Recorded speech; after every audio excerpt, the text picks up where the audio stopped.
Welcome to the Purpose for Life podcast. I'm your host, Suzanne Roberts. I'm the author of It's Deeper Than That and the founder of The Great Reconnection. I'm excited to have here with us today Matt Gilhooly. He has the Life Shift podcast. I was on his podcast and was just so grateful to be on the podcast with him that I invited him onto our podcast today. And I know you're going to learn a lot listening to him. So thank you so much, Matt, for being here. Thank you for inviting me onto your podcast. It's always a pleasure to have people like you on mine and hear your story in that way. So I'm thrilled to be here. Let's start with, why did you pick the name the Life Shift podcast? Well, it's a little bit funny because during the pandemic, I got a second master's degree and I took a podcasting class just as part of a mass communications degree. And so my podcast really started as an assignment. And part of the assignment was to list out a title.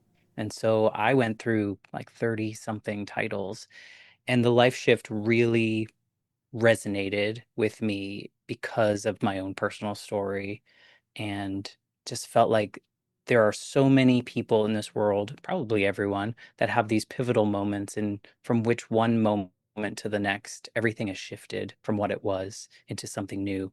And so it just makes me think of this line in the sand for a lot of people, and that's what I focus the conversations on. So it's really grounded me in a way of inviting guests and hearing people's stories in that way. And what was the defining moment for you? Well, the one when I was starting the podcast, and I could probably pick a bunch of different ones at this point, but when I was starting it, I thought of the younger version of myself. When I was 8, I was visiting my father. My parents were divorced. I lived with my mom full time in Massachusetts, and my dad lived in Georgia. And one day after summer camp, he had to sit me down in his office and tell me that my mom had been killed in a motorcycle accident. And that was my life shift moment. It wasn't necessarily when my mother died, but when my father said the words. And after he said those words, it was like everything about my life seemed to disappear, because all the things that I knew living full time with my mom were no longer going to be possible. And now I was going to have to move and live with a different parent and meet new friends and try a different school. So that's really the moment that the idea of who I was going to be before was gone, and I had to create something new. Did you keep any remnants of who you were before? Or did you feel like you had to create something completely new? I am sure that I brought some remnants. I think it was probably subconscious, but I really, if I look at that younger version of me, it's really hard because I was really young, but if I look at that younger version of me to what I became after she died, it's totally different. It was late 80s, so people weren't really talking about grief or how to heal or a kid healing. And so I assumed that all the adults around me needed to see that I was fine and that I was going to be okay, which then brought on perfectionism kind of tendencies, that if I wasn't perfect, well, then my dad would also leave, because I guess a death feels like abandonment as a child. And so really it snowballed from there. I just became a different, like before I didn't care about school. I was smart, I did my things, but like a C was fine. A C was no longer fine after that. Moving forward, it was always have to be in the top of your class, or there was a fear of what might happen. So it's kind of hard to say if I brought any remnants. I'm sure I did. Tell me a little bit more about the self that you were before you were 8, maybe not related to school, but just Yeah. your personality, how you played. Do you remember it all? I don't remember a ton, but I do remember a very worryless existence, which I think is good for a kid. I think I didn't have any worries. Although my parents were divorced, I felt that I could be myself and do whatever I wanted and play. I was an only child, so I would play a lot with adults. So that was very much, like I was more used to playing with people that were much older than me and communicating with them. So I guess that served me later. But I remembered just not caring about things, in a way that things were not that important, if you will. Things were just they were, and I didn't think beyond that. So it's probably all I can remember. I was told that I was the dirtiest kid on the playground when my father would have softball games and everyone brought their kids and I would come back the dirtiest. So I know I probably had a great amount of time, a great time and a lot of adventure in that. But yeah, I think it was very carefree, which I would hope that a lot of kids have. And do you find that carefree spirit reawakening in you or not? I think more so now than ever. I really struggled for 2+ decades of like finding my way through grief, mostly just pushing it down and then finally letting that into my life in my 30s and then facing other deaths in which I was able to do things quote unquote right for myself. And I think since that, I would say that I am now coming into more of a carefree-ish life. I would say that there's still the worries that I think most adults have about finances and relationships and those kind of things, but I I tend to lean into myself more these days than Mm. what other people might think of what I'm doing or saying, which was my whole life before that. It was very programmed and prescribed to impress. In what are ways do you think are helpful to face into grief and to digest it? It was very much an unwinding in my 30s when I was finally able to face my mom's death. I think hers, because I was in my 30s, it almost as soon as I was ready to do it, it was a lot easier because I didn't remember her. So that made it really, I don't want to say easy, but it was just something that I just had to process that it wasn't my fault. It wasn't, you Right. know, I didn't have to do all these things out of fear that someone else was going to leave. They never were. So it was really more about grieving the version of me that I could have been than it Mm. was grieving the loss of my mother. But then my grandmother kind of took my dad's mom took over that relationship, that motherly relationship with me. We became very, very close in the time since my mom died. And when she was diagnosed with cancer, that triggered something in me, knowing full well that I had to approach it differently. I had to lean into the fact that she was not going to live as long as we had hoped.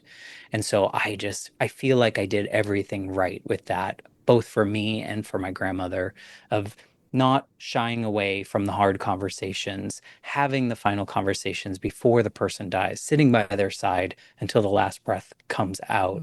I Mm. did all those things, and I think I wouldn't have done them had I not had the experience of sudden loss with my mom at such a young age. So for for that, anytime I face grief now, I take it as it is for me. How I'm feeling is okay at any moment. If I'm sad, that's okay. If I'm mad, that's okay. If I'm happy about something that happened in my life, that's also okay, and not attaching shame to the different emotions that might come about.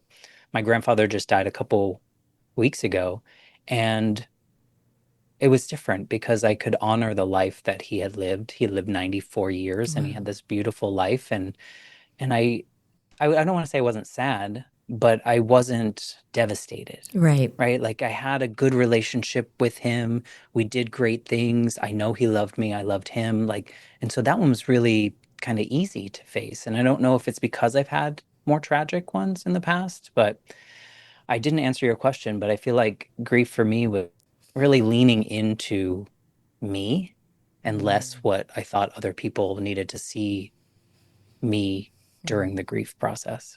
It's interesting. I heard you say, I didn't remember my mother, although when you were sharing the story about what it was like to be in her home, you did share about her in a way. You shared about there was a sense of safety or comfort or space for you to be free. And Yeah, that is really talking about her. that's a good point. I never thought of it that way. I guess I think of the black and white of it, of what did she sound like? What did she smell like? Like those pieces are just not in my head anymore. But you make a good point that I felt very safe. I felt there was no worry, which I think is a beautiful thing. It is beautiful, and I don't know that that many people had that as children. And so for you to um, share the space that she held in her Yeah. role with you, that's really profound, and it's meaningful, I guess I want to Yes. say. So, Thank you for that. yeah, absolutely. It was touching when you said that. I believe that as you continue to heal and grow, that more of that sense of inner safety as you tune into yourself more deeply, Mhm. that that inner safety will become available to you because she showed it to you, right? You'll get Yeah. to absorb more of who she is in a certain kind of way through that relationship. So I'm excited for you moving forward. Thank you. I do hear from my family members of like how certain things that I do remind me, or the way I respond to things remind them of her. And I don't know, I'm not doing anything intentionally. So I guess there's some good pieces that then have laid the foundation, I guess, that still live with me. Well, absolutely. I mean, you were with her for 8 years. That's Yeah.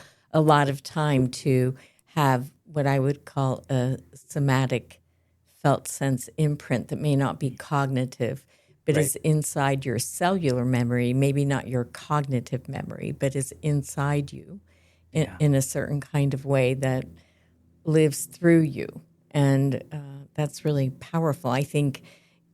I'm I think when you said when we started, like, what's your intention? And you said something about listening. What does listening mean to you? This podcasting journey has been all about learning how to listen. And I say that because of that perfectionism that I was bringing through the world.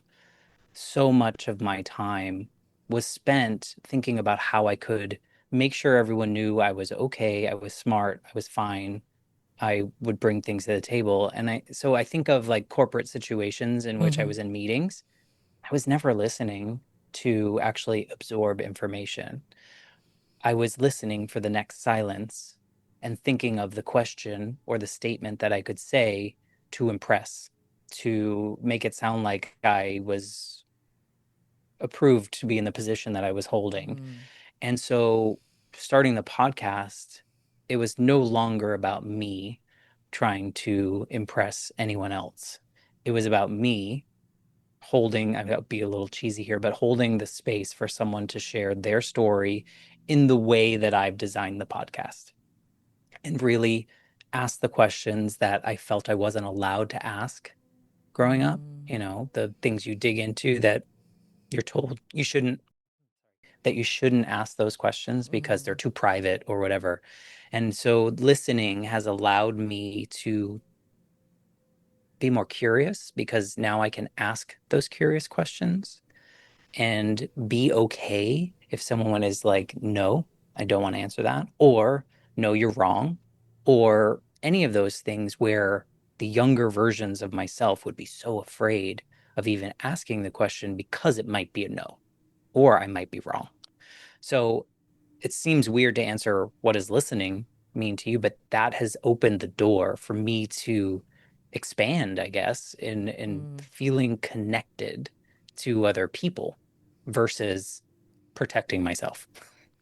Man, it's so interesting listening to you talk because as you're sharing that, I feel like you're going back to the younger than 8 year old. Like you talked about the younger version, but Yeah. you're talking about the performing perfectionist version. And there is this other version of you that Yeah. it feels like you're getting to access through the podcast, and just how brilliant our beings are to create these opportunities for us to come home to ourselves, even though we don't know that we're doing that. You know, it's just beautiful listening to you. Oh, thank you.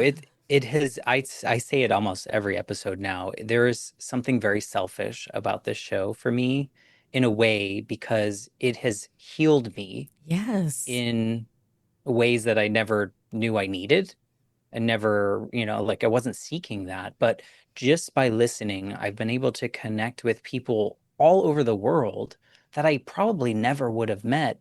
And they trust me with some of their most personal or deeply personal stories.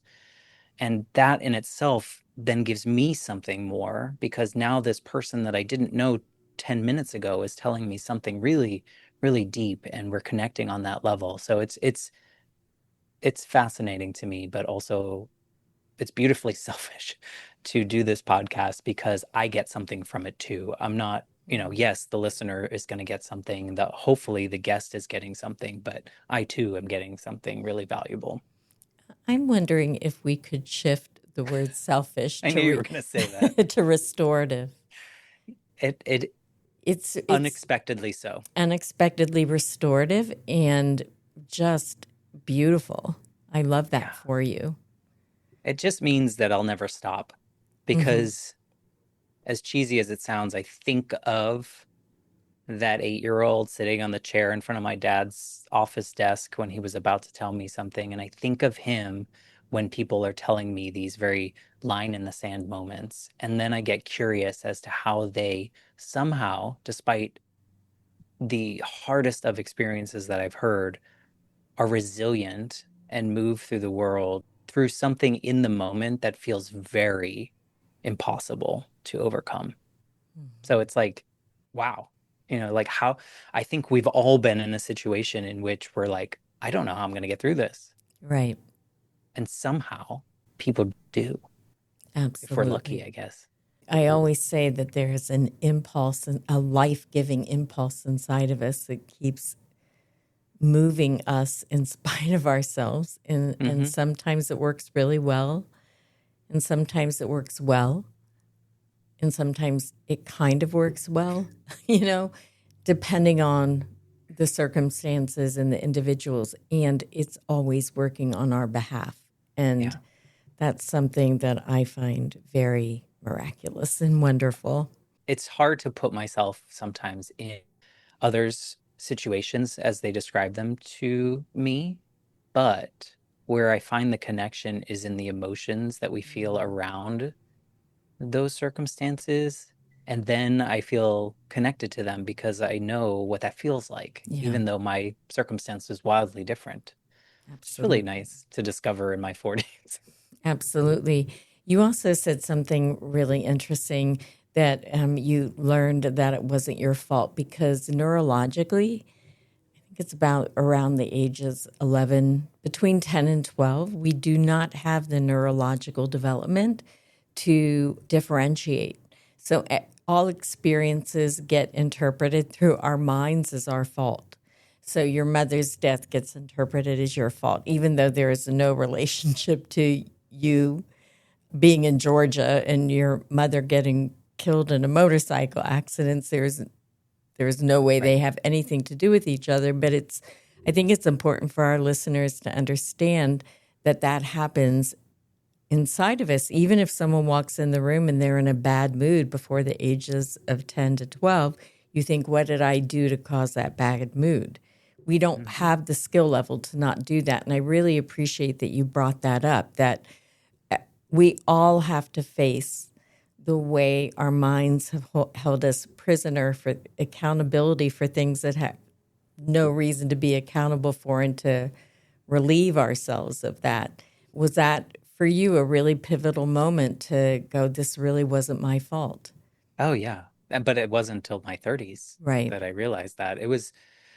And then it was in a therapist's office. I had tried and tried. It's funny because I was triggered by a work situation, and that's why I went to therapy, but it ended up helping me in this other side, which was great. But my therapist was like, you realize that every decision that you've made since you were 8 has been out of fear that someone else was going to leave. And for me, that opened the door to the grief journey of closing that door. I say closing, people don't like that, but really feeling like I've processed it. And it it made me think of, for so long I had attached blame to myself for my mom dying because before I left for Georgia, I threw a temper tantrum, told her I didn't want to go. I didn't want her to go. Like, and so Mm, in my mind, probably not even right away, but like maybe in my teens, I pulled back that moment. I was like, well, that it's my fault because I didn't cry hard enough. I didn't scream loud enough. I didn't do all these things. And had I been worse as a child at that moment, maybe she wouldn't have gone. Maybe I wouldn't have gone to Georgia. So at 30 something, I was like, oh, well, you were a kid. There was no Right. changing this 32-year-old woman's mind because her 8-year-old is acting like a fool, Right. So, but it took so long. The funny thing to me is it's so logical, yet so illogical when you're living it and you can't break through that Right. particular thing. Like I could have thought of that years prior, but my brain was just protecting me in some way or using it as a crutch or a blame. So it was really interesting. But when that floodgate opened, it was like, this is a lot, but also I can do this. Thank you for that. Hmm. I think sometimes we have to do a lot of work inside of ourselves to be ready to do the work, if that makes Yeah. sense. Like, and I mean, I hope the listeners are understanding that the journey is slow. We're only ready when we're ready and not to Yeah. push a river that isn't ready to move yet because the right things have to be in place. We have to have enough resource inside of ourselves so that we don't crash and burn, like, Yeah. and to trust the process that you will evolve. And I'm sure you're still evolving and growing. Is that true? I would imagine so. I think so.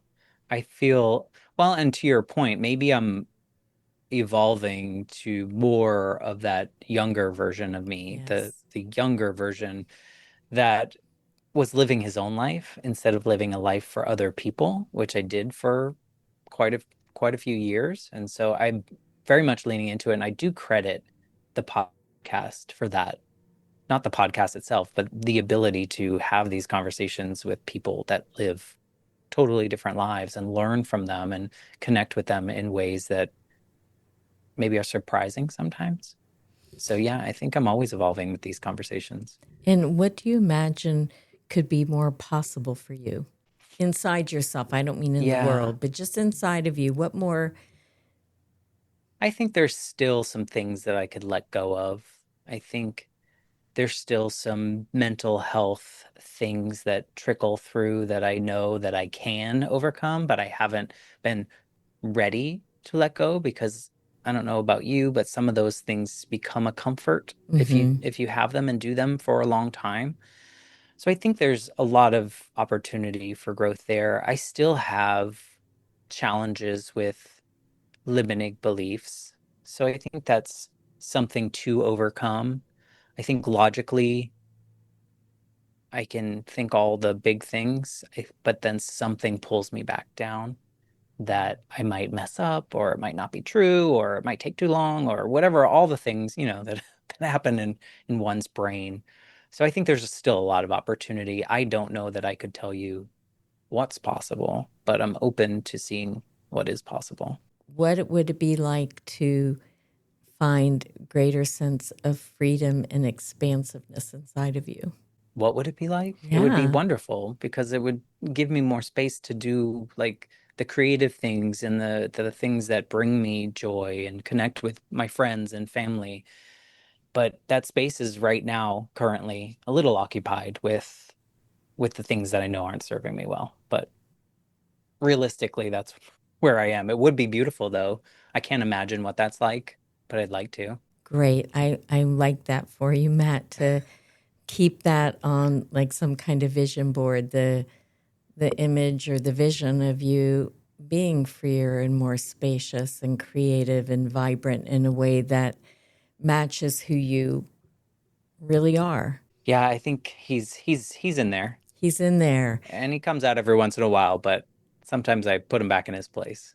Yeah. So when you're thinking about what more is possible or what more is possible for you to evolve or grow into, there is this, I can, being with you, there is this possibility of a greater expansiveness and spaciousness and creativity and freedom, like what you talked about before 8. And that hasn't fully reformed in you. I'm going to go Yes.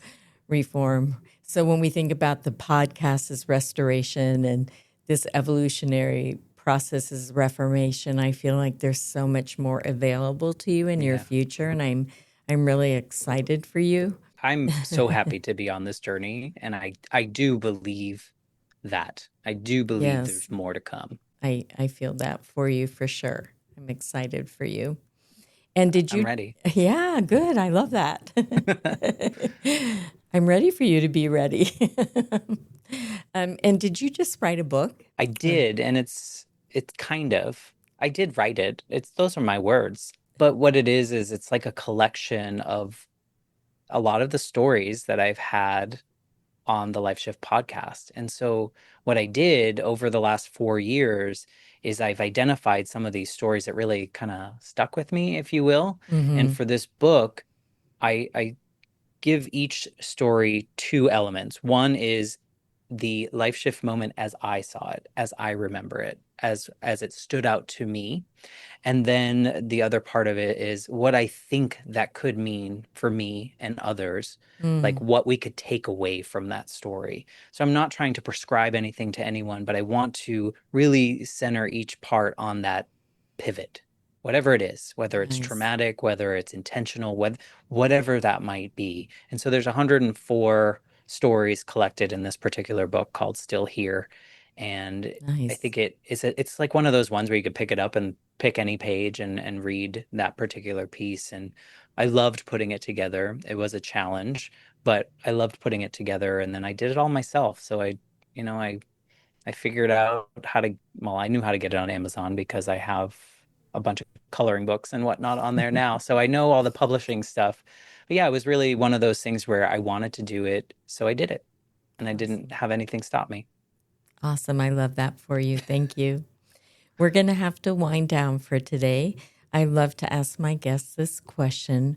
What do you think the purpose for life is? What I've realized now is probably connection. I think my Mm, purpose, at least a strong purpose now, is realizing how much we have in common with each other through our feelings and the way that we approach things or the way that we think about things. And so much of my life was boxes, and we were putting things in boxes, and that's how you connect with others, and it's not true. I talk to so many mm, people that live nothing like me, but I relate to them. So I think that I've learned now here, probably I would say in my 40s, is that the purpose is to just connect more with people and realize that we're not that different. I love that. Thank you so much. How Mhm. can people get a hold of you?